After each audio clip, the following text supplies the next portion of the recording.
Oh, hello. I didn't see you there. What's that? You really want to do some math? Alright. Well, you've come to the right place. So, why don't we start by looking at trigonometric ratios of any angle. So let's start with a simple warm-up here. And you can just look at a few of these triangles below. And some of this is review from the last thing that we did. So in a 45, 45, 90 triangle, we know that the two legs have the exact same value, and therefore J has a value of exactly 5.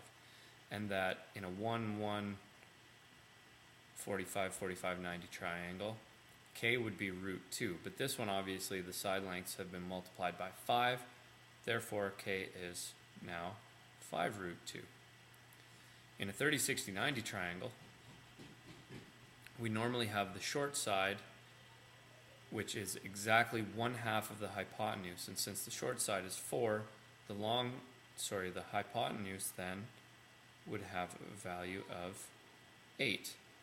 And then the other leg is the short side multiplied by root 3. So it would be 4 root 3. You can verify all of these with Pythagorean theorem if you'd like. In this triangle, we don't know the angles, but one side length is 3, one side length is 4, so we do actually have to use Pythagorean theorem here to find the value of C.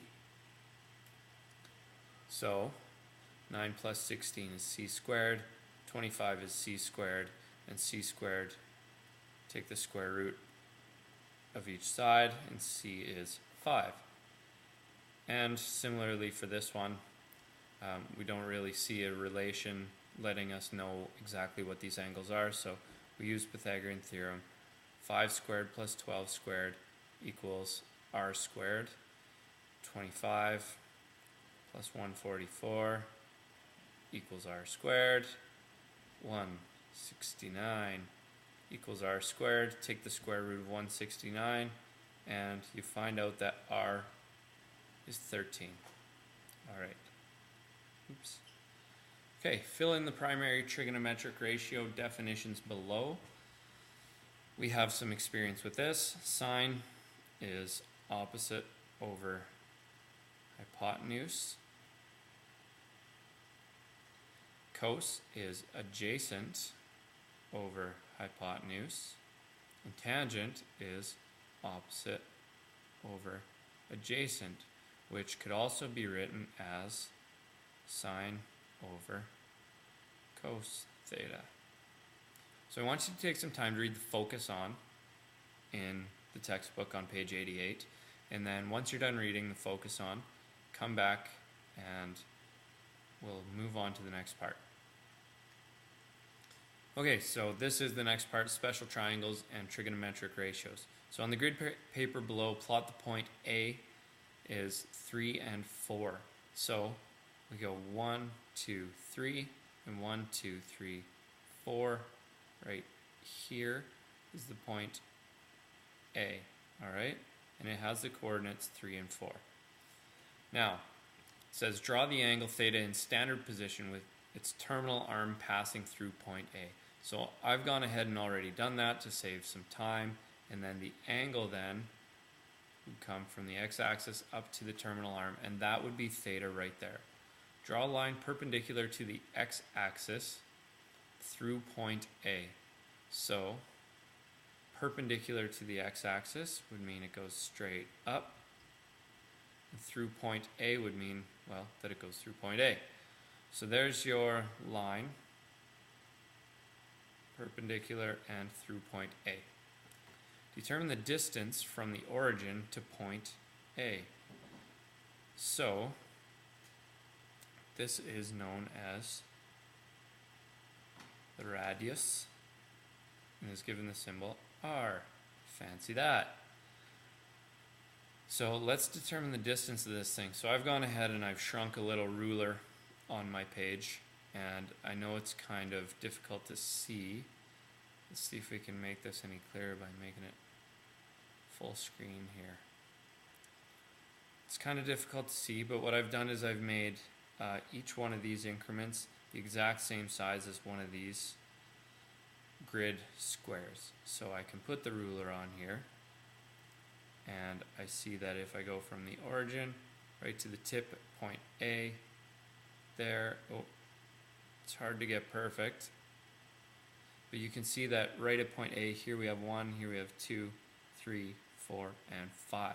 So it would appear that the length of that line is 5. So determine the distance from the origin to point A. The distance is 5 units. So this one is 3 units, this one is 4 units, and this one was 5 units. Write the primary trig ratios for theta. Okay, so we'll do that just below here.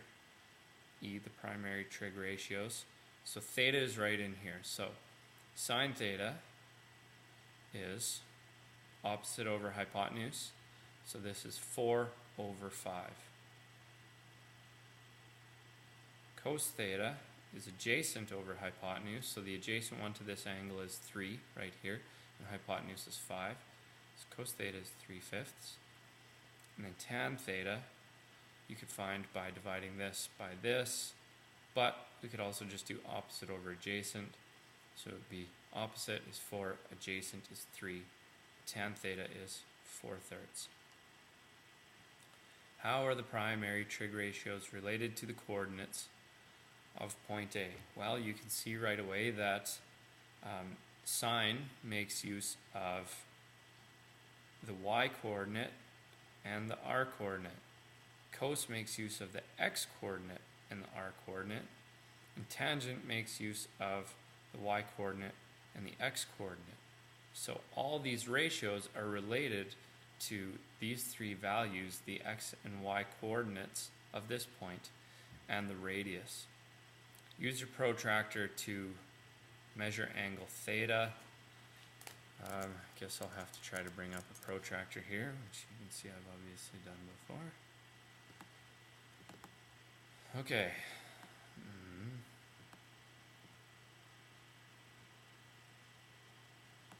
Protractor.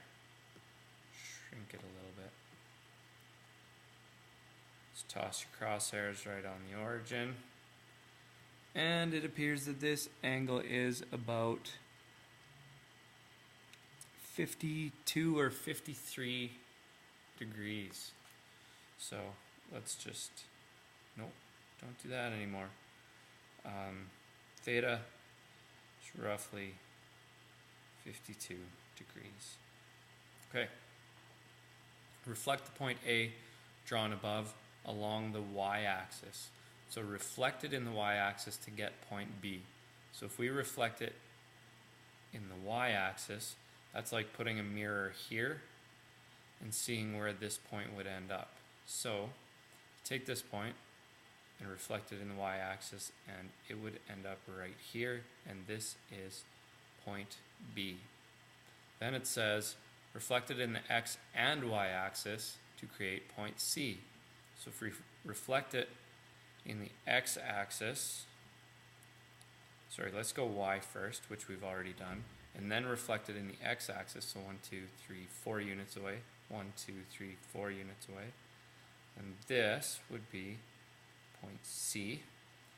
And then the last one, D, is reflect in only the x-axis. So we take this point, we reflect it in the x-axis, and that would put us right down here, and this is point D. Alright, so we've done that. Repeat the steps for number 4 above for each new point listed in 5. Okay, so all these 3 new points, B, C, and D, we want to repeat all of these steps. So let's draw our angles here. So we go from B to the origin, we go from C to the origin, we go from D to the origin, and then we take and we draw a perpendicular line to X that goes right through each of these, and I'm going to cheat a little bit, just extend that, and I'm going to extend that, and you can see that we're going to have this 90 degrees here, and of course 90 degrees right there. Determine the radius, the distance from the origin to point A. So now it'll be point B, C, and D. So let's move our ruler down here. And hey, it turns out this one is also 5. Okay, now let's spin our ruler. Try to get it parallel with this thing. A little better right there, sure. Well, it turns out that this one's 5 as well, and if we put it down here from the origin to D, it turns out that that's 5 as well. So they all actually end up having the same distance away from the origin. If we write the primary trig ratios for all of them, we're going to need a little bit more space here, so I'm going to erase the ones from A. So let's look at B first. Primary trig ratios. Now, what are the coordinates of B? Well, in the x direction, it's -3, and in the y direction, it's +4. So let's look at the ratios for B. Sine theta, so this one is for B. Sine theta, and this is now our angle theta. Sine theta is opposite over hypotenuse. So this has a height of 4. This has a length of 5, and this has a distance of -3. So opposite over hypotenuse is 4 over 5. Now that looks fairly familiar. Cos theta is adjacent over hypotenuse. Adjacent is -3, hypotenuse is 5, so this is -3/5. Compare that to the value for A that we had just finished doing before, and you'll find out that it only differs by this negative sign right there. And then finish up with tan theta, and that of course is opposite over adjacent, which is -4/3. Okay, so that's for B. Let's look at C now. For point C, this is our angle theta. So for sine theta, we're going to be looking at opposite, and this has a height of -4 units. And this, again, this length was 5. So opposite over hypotenuse, and that's -4/5. Compare that to this one, which was +4/5. Interesting, okay. Cos theta is adjacent, -3 over hypotenuse, which is +5. So this is -3/5. Tangent is opposite over adjacent, so -4 over -3, which is -4 over -3, of course, is going to be positive, so you can just scratch these. Tan theta is 4/3. Alright, and then finally you can go ahead and finish and do the exact same thing for D. I'm going to leave that one for you to do on your own. And then you can go ahead and measure all these angles as well, and you'll find out that the reference angle here for B goes from 0 all the way up to here, and it's roughly 52 degrees. Okay, and if you measure the other two, you're going to find the exact same thing. So point A is in quadrant 1, point B is in quadrant 2, point C quadrant 3, and point D quadrant 4. Sine here was 4/5. Sine of B was also 4/5, positive. Sine of C was -4/5, and sine of D was also -4/5. Interesting.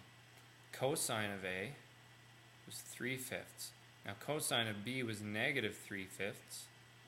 Cosine of C was -3/5. And then cosine of D was +3/5. Tangents, in quadrant 1 we were positive at 4/3.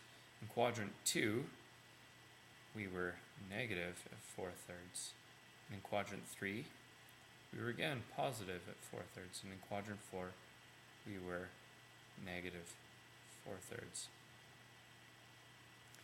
Compare the trigonometric ratios for each point you drew. What are the similarities and differences? I will leave you to fill this in. Use the information from this chart. Make all your connections there. And show me your responses tomorrow. Explain why some trig ratios are positive and some are negative. Again, you can figure this one out and show me tomorrow and we'll talk about it in class. An angle drawn in standard position in such a way that its terminal arm passes through point A with known coordinates, so any coordinates x and y, it doesn't matter. This is referred to as what's called a position angle. Position angle of point A. Okay. The relationship between the coordinates of point A, x and y, and the radius is Pythagorean theorem. X squared plus y squared equals r squared. Because that position angle, we can just drop straight down to the x-axis, turn this into a right triangle, and then Pythagorean theorem applies. Define the primary trigonometric ratios using the sides of the right triangle below and the position angle shown over here. So, sine theta of the right triangle, theta is right down here, so sine theta is opposite over hypotenuse. So this is opposite over hypotenuse. And for the position angle right here, angle theta, this would be the length of this side, opposite over hypotenuse. So this side has a height of y, alright, and this side has a length of x, alright? So your sine is y over r. So y over r. Now cos from this right triangle would be adjacent over hypotenuse. And over here, the adjacent side is the x and the hypotenuse is still the r, so it would be x over r. And then your tangent from this is opposite over adjacent. And of course, the opposite side here is y, and the adjacent side here is x. The chart on page 90 summarizes the signs for the primary trig ratios in each quadrant. Copy it into the chart below on your handout. Again, this is something I'm going to leave you to do. This is for your notes and for your own benefit. So go ahead and do that and then show me in class tomorrow. Textbook, page 91, this is a your turn. So it's the first your turn in the middle of the page. So it gives us the point -5 and -12.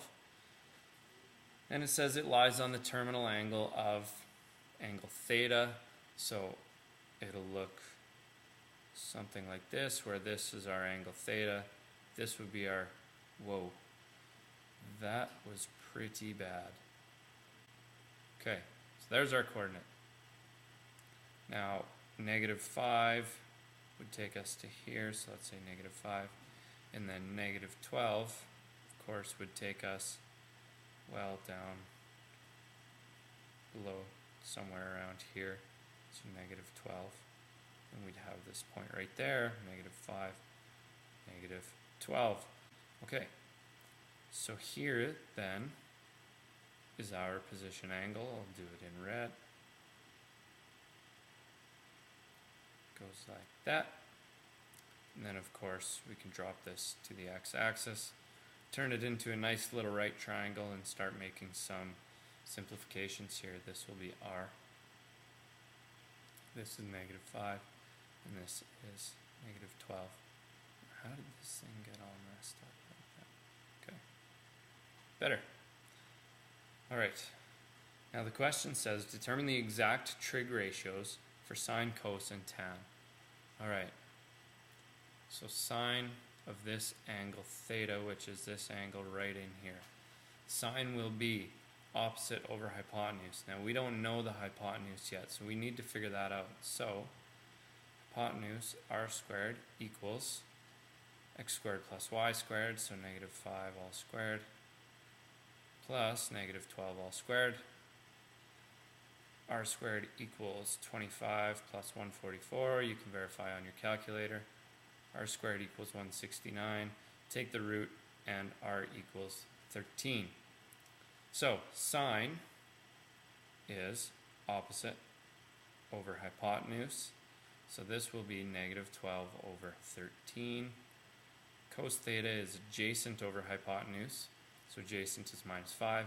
Hypotenuse is 13, so negative 5/13. And then the tangent is opposite over adjacent, which will be opposite is negative 12. Adjacent is 5, negative also. So the negatives will cancel and you'll be left with positive 12 over 5.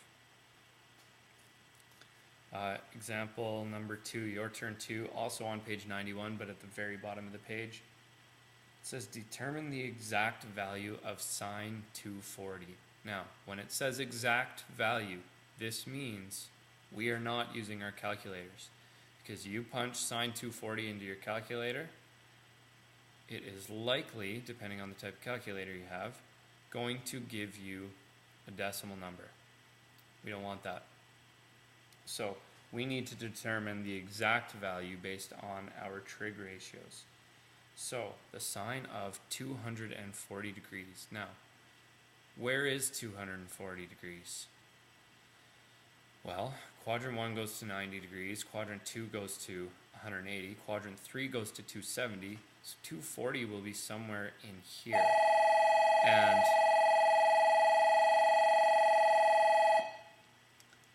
And since 240 takes us within 30 degrees of 270, that means this angle here is 60 degrees. This is going to make a lot of our calculations quite a bit easier. So we have a 60-degree triangle right there. Now, how do we determine the exact value? Well, the nice thing is we can make simplifications based on what we know about 30, 60, 90 triangles. If we call the shortest leg 1 unit long, it means the hypotenuse is 2 units long, and the longest leg is exactly root 3. Now, we want to find the trig ratios, and the question asks us to find the exact value of sine 240 degrees. So, sine 240 will be opposite over hypotenuse. So this will be negative root 3 over 2. And this one was also negative 1. Okay. And that's it. We're done. That is the exact value of sine 240. So again, 240 degrees was just this total angle right there. We turned it into a reference angle, so just going back to the closest x-axis, and then made some simplifications based on the type of triangle we knew that this was. Okay, that's it for today's lesson. I will see you in class tomorrow.